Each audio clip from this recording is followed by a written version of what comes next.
Ben kıştım, jinu eman nehiştim. Behazaran den kıştım, jinu eman nehiştim.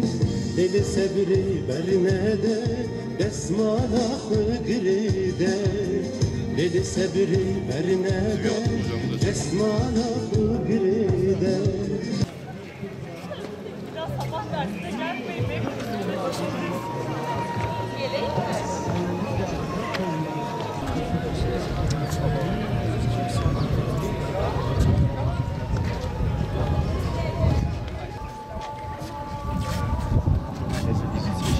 Nereye gidiyorsun? Bekle.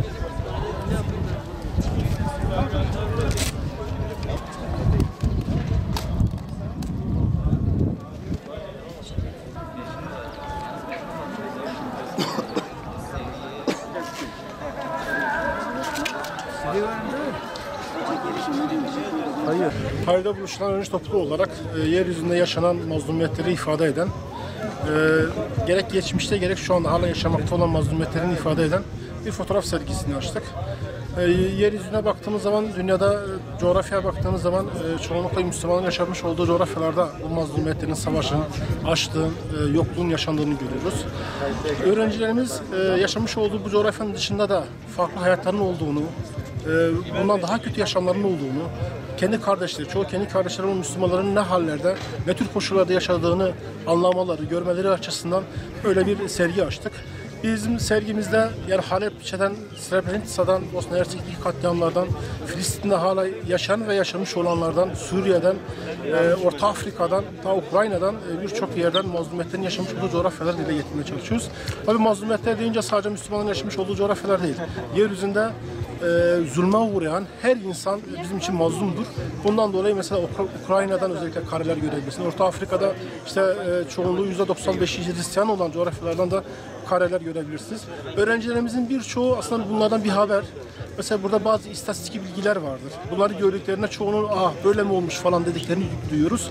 En azından bu belleğin yaşaması, yeniden yaşaması, bunları bilmeleri açısından böyle bir etkinlik düzenledik. Aslında yeryüzünde yaşayan insanların, yani bizim şu an yaşamış olduğumuz coğrafyada pek bir sıkıntı yok. Bizim dışımızdaki coğrafyalarda yaşayan insanların ne tür sıkıntıları çektiklerini görmesi, bunlara ibret alması, ders çıkarması anlamında oldukça önemli. Ve yeryüzünde bu sıkıntılara maruz kalan birçok insanın Müslüman olduğunu görmeleri, kendi din kardeşlerinin olduklarını görmeleri, en azından onlarla iletişimi, yardımlaşmayı, onlarla bir empati kurmayı sağlaması açısından oldukça önemli. Yarınlarda bu bizim de başımıza gelebilir. Bugünden biz de empati kurmamız lazım. Bunları bilmemiz lazım.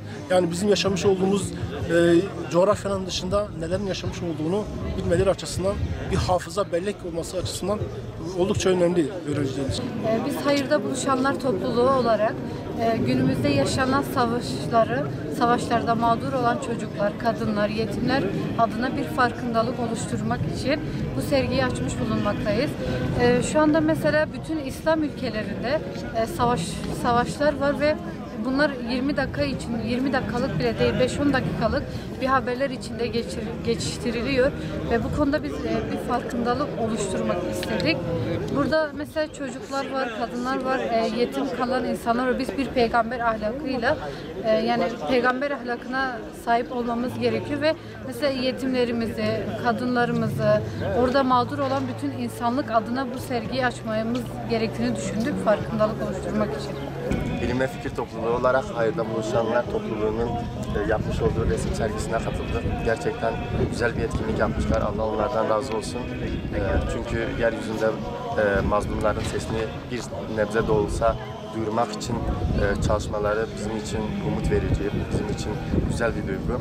Tabii biz Bilim ve Fikir Topluluğu olarak da bu kardeşlerimizin yaptığı güzel etkinliği desteklemek için onların yanındayız.